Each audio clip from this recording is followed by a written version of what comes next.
I'm now going to show you how to work out prims from a table, and you're going to need probably 4 different coloured pens to make this the easiest it can be. So you'll end up with a diagram that highlights the actual route or the actual arcs that you're going to activate, uses a colour to block out any routes that would create a cycle, and highlights any routes that could be possible that you have to use to check whether it's the shortest arc possible. Then you'll need another colour to show which towns or which nodes are actually already activated. So the first thing I'm going to do is cut out a new chart, and we will go from there.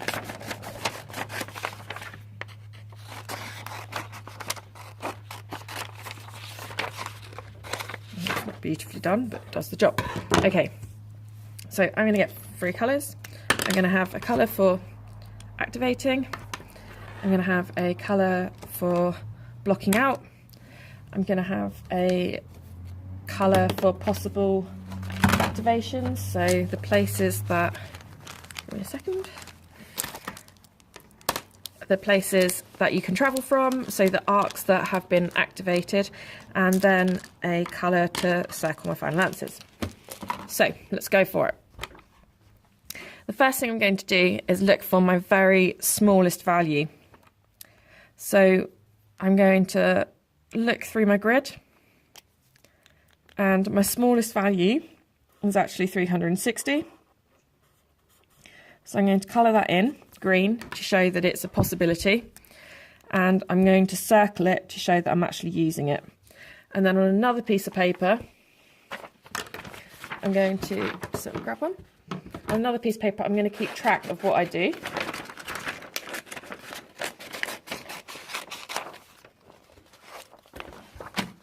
So the first thing I'm going to do is I'm going to travel from Pirongia to, and I'm just going to shorthand it because I just need to show the examiner that I understand the route. Now, this means that these 2 nodes, let me move this over so you can see a bit better, are both activated. So let me just cut that end off so you can see better.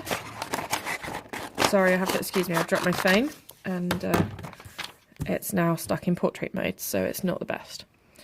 So now, this means that both these nodes have been activated because they've been joined by an arc or a route of 360. So I'm going to show that they're activated by colouring them in. Now I know that they're activated, what I can do is say, well, from these points, there's other places that I could travel to, and that means any of these boxes can be travelled to from Pirongia, and any of these boxes, and from Tiawamatu, any of these boxes, and any of these boxes. So I'm going to shade these in to show that this is now a region that I have to check, because these are all places that I could travel to from my 2 activated nodes. Okay, so I'm just going to quickly colour this in. And why I've used different colours is I think it just helps it stand out and stops you making mistakes, because I know I love to make a mistake. Okay. So now what I'm going to do is look at all of my green areas, because those are the possible arcs that I can travel, and I'm going to pick the next smallest number. Now, be systematic. Go down each channel and look for the smallest number in that channel. Hold it in your head until you find another one that's smaller, and then keep going all the way through. Do not skip steps. So here, the smallest is 725. So here there's nothing that can be smaller than that. 480 is smaller than that, so I'm going to keep 480 as my smallest at the moment.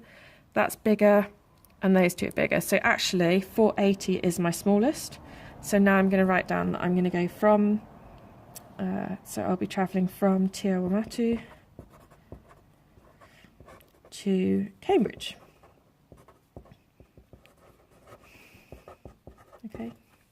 Now, this is a lot quicker than drawing a network, but it depends how confident you are. So some of you are absolutely awesome with tables, others of you like to see it in actual in front of you as a map, so you go use the method that you feel happiest with, go with what you know. So now Cambridge has been activated, so we highlight Cambridge. Now from Cambridge, we can travel any of these and to any of these. So I'm now going to colour these sections in. Now, because I've got several nodes, I've got to be really careful about cycles as well. And I've got several nodes activated. So I'm just going to check to see if any of these nodes are now activated. So how you tell if a node would create, if creating an arc or selecting an arc would create a cycle is if both parts of it that meet in that box are activated orange. So this one, if we hadn't have already circled it to say we're using it, we would have had to have crossed it off because it would have created a cycle. We could already get to Pirongia and Tiawamatu, so we would have ended up creating a cycle between them. So I can't see any boxes at the moment or any arcs that are doubly activated, so we're fine. So now I just need to go back to looking at my green areas and checking for the smallest number. So 460 is really small. There's nothing smaller than 460, so 460 is going to be my next step. So I start from my orange bit because that's where I'm currently at. So Cambridge to Hamilton,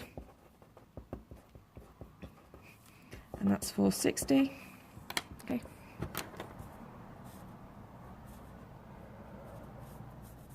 So I'm going to highlight Hamilton in now, and then I'm going to colour all of these in because I could now travel to these boxes. Could use these arcs in each box to travel to new towns. But now, again, as soon as we've activated something, we need to check for areas that shouldn't be activated. So what I'm going to do is look for any now that are coloured in, any boxes, that both of the towns are already coloured in. So for instance, Hamilton is coloured in, but Matamata isn't, so this one we might be able to use. But this one here, Hamilton and Pirongia, both of them are already activated, so I need to scribble that out. And I'm going to use a dark pen just so that I don't accidentally read that number off. And also the one beneath it, Tiawamatu, is also activated, so I'm going to scribble that out too. And now that's going to stop me making that mistake. Okay, I'm not going to cross this 460 out because it's one that I'm actually using. So don't touch it if it's circled, basically.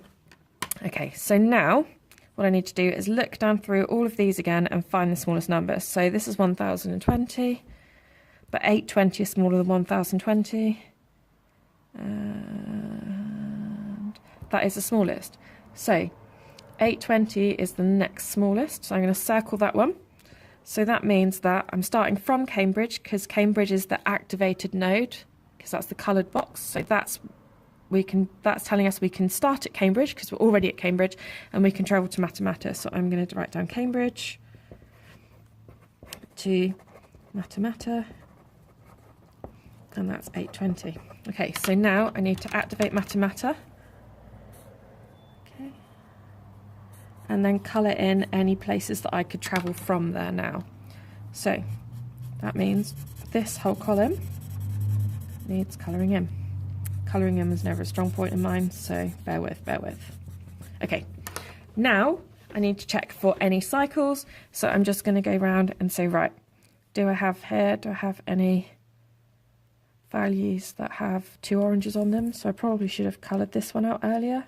You're welcome to colour things even if it's blank. It's just good practice. It shows that you understand what's going on. This one should also be coloured in 2 now.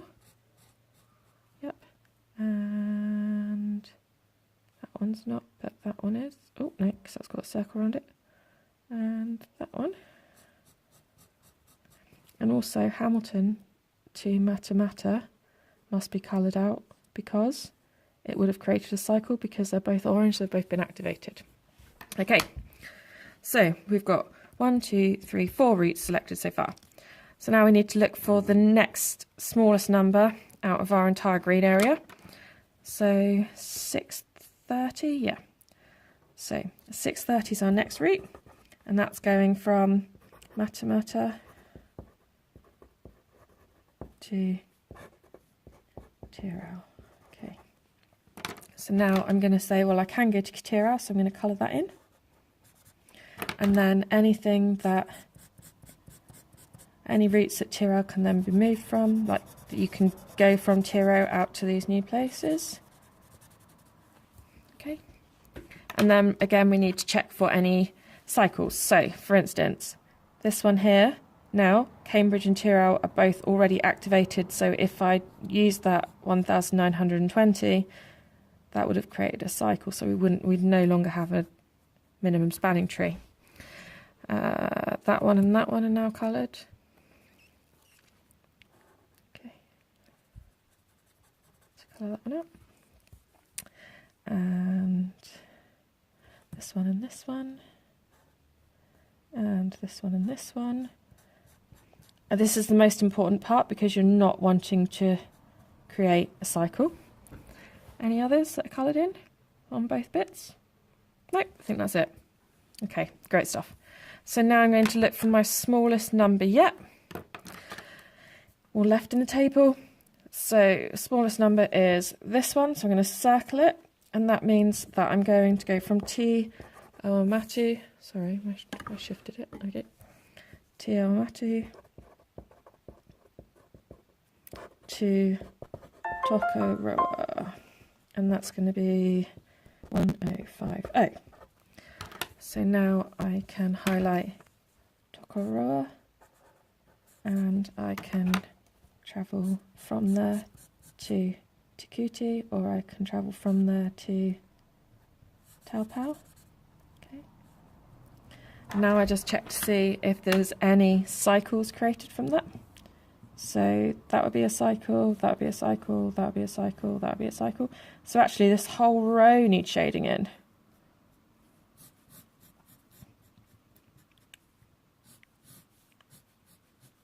So it's really limiting my options now because I've got lots and lots of nodes. So we've got to make sure that we don't create any cycles. So lots and lots of nodes activated. Okay. And these should look the same by the end of it.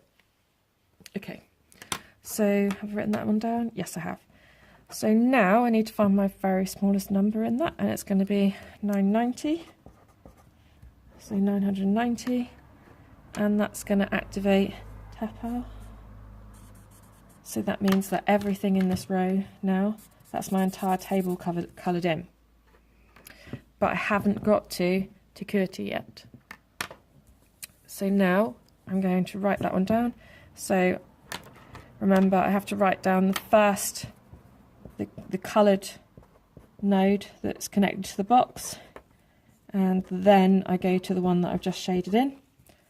So now I look at my entire graph again. Have I got any duplicates? No. So I'm just checking in case I've got any cycles, but I think I've already done that. Yep. It's been nice and kind and gentle to me. Now I'm looking for the smallest number, which is this one. So I've got 1440, and that one would be going from Tiawamatu to... Okay. And now, just to finish off, as all of my nodes have been activated, so to finish off, I just now colour in anything that's been doubly activated, so a cycle's not created. So there you go. And this one now would all be shaded in. And that one. So now basically everything should be shaded in apart from the values that I've used, which is what's happened. So I know I've got the right answer. So now I just add them up. So crack out the calculator.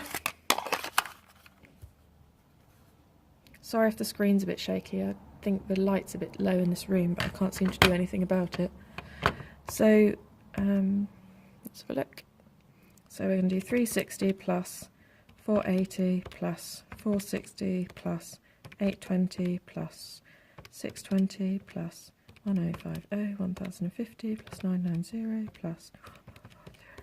So we end up with 10 out. What have I missed? What have I typed wrong? And this is why I always do things twice, because I'm bound to type something wrong. 620. There. It should be 630. There we go. And that's why I always do things twice. So there we go. 6230. So that's $6,230,000, and that's exactly the same as we got for our previous Prim's calculation, and then also our corrected Crucibles calculation. And that's all the 3 techniques. You can choose which one you would like.